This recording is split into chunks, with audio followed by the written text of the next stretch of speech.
नायब सिंह सैनी मिलकर के आए उनसे अभी, मध्य प्रदेश के मुख्यमंत्री मोहन यादव मिलकर के आए उनसे अभी, राजस्थान के मुख्यमंत्री भजन लाल मिलकर के आए उनसे अभी। और इसके बाद चर्चाएं शुरू हो गई कि आने वाले 1 महीने के अंदर अंदर क्या बीजेपी संगठन, सरकार, राजकाज सब के अंदर आमूल चूल परिवर्तन की बातें। और इधर नायब सरकार के अंदर भी बड़े बदलाव हो सकते हैं, कुछ मंत्रियों के डिपार्टमेंट और कुछ चेहरा परिवर्तन भी हो सकता है। वसुंधरा राजे सिंधिया को भारतीय जनता पार्टी उनके जो विधायकों को एडजस्ट करने की पूरी तैयारी में है।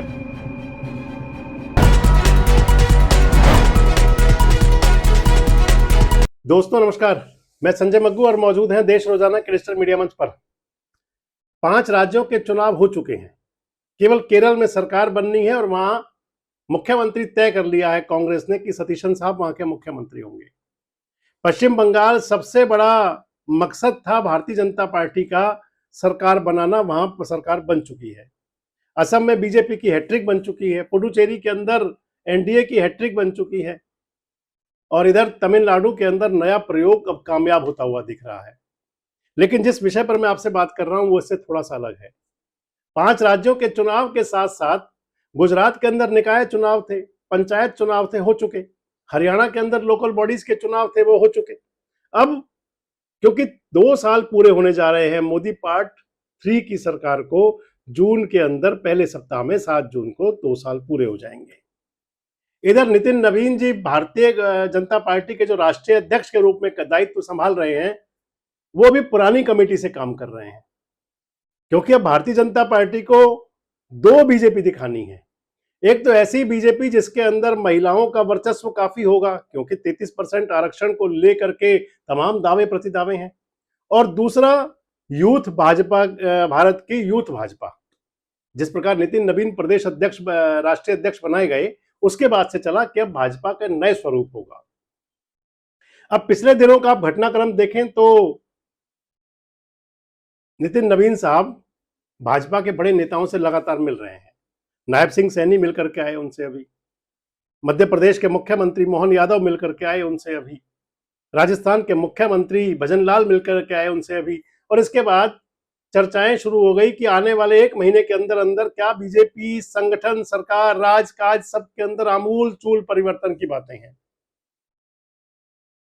किन लोगों को संगठन में भेजा जाएगा, संगठन में जाने वाले वो संगठन वाले ही होंगे और या फिर सरकार से संगठन में भेजे जाने हैं, क्या वो केंद्र सरकार से जाएंगे और या फिर राज्य सरकारों से भी भेजे जाएंगे, कौन से लोग सरकार से संगठन में आएंगे, इस पर भी नजर रहेगी।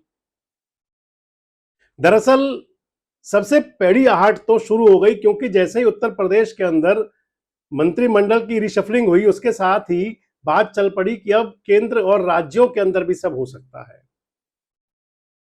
मोदी सरकार पार्ट 3 वाले को जो 2 साल पूरे होने जा रहे हैं, आप पिछले रिकॉर्ड देख लीजिए तो कहीं ना कहीं मिड के अंदर परिवर्तन हुआ करता है। अब क्योंकि कुछ लोग संगठन से सरकार में जा सकते हैं, सरकार से संगठन में आ सकते हैं, तो इस लिहाज से केंद्रीय मंत्रिमंडल के अंदर भी या तो रीशफलिंग और या फिर मंत्रिमंडल में फेरबदल, डिपार्टमेंट्स में फेरबदल, ये लगभग लगभग तय है। और बड़ी संभावनाएं हैं कि बड़ी संख्या में चेहरे यहां से वहां भी हो सकते हैं।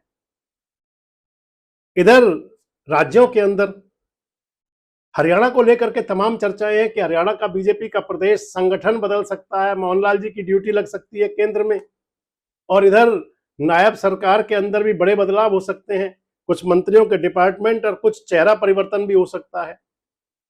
मसलन कई मंत्रियों के नाम चर्चा में आ जाते हैं कि ये मंत्री जा सकते हैं, ये आ सकते हैं। हालांकि गॉसिप को लेकर के ज्यादा गॉसिप करना भी जरूरी नहीं, पर इतना जरूर है कि ये तय है सब कुछ लगभग।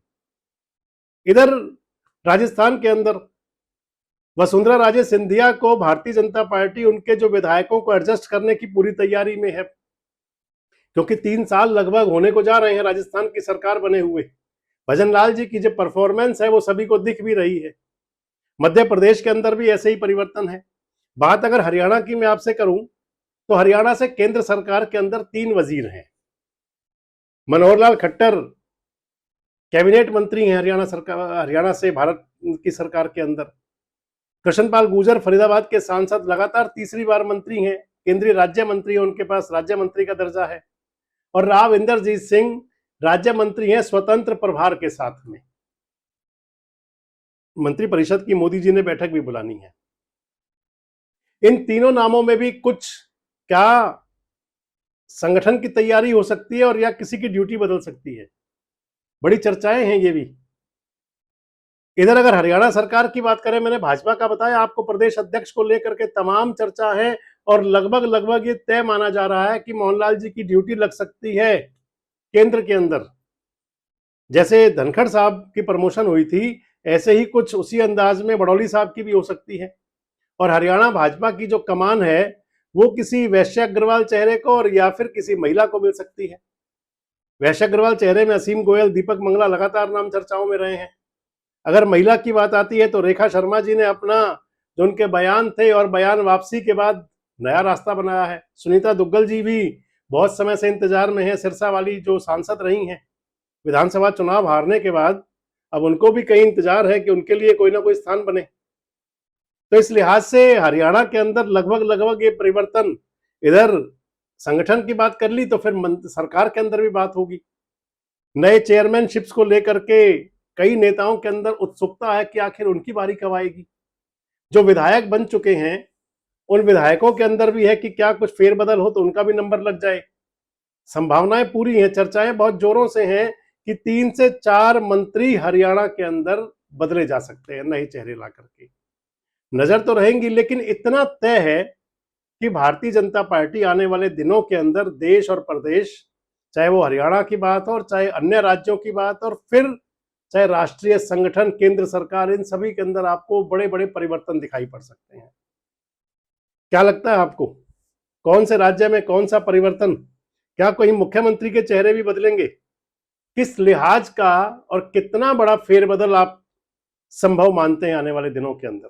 कमेंट बॉक्स में जरूर बताएं। जुड़े रहें हमारे साथ, देखते रहें देश रोजाना। हमारे साथ जुड़े रहने के लिए सब्सक्राइब करें देश रोजाना के YouTube चैनल को और नई वीडियो की नोटिफिकेशन पाने के लिए बेल आइकन जरूर दबाएं। अगर आप ये वीडियो Facebook या Instagram पर देख रहे हैं तो पेज को लाइक और फॉलो जरूर करें और ज्यादा से ज्यादा शेयर करें।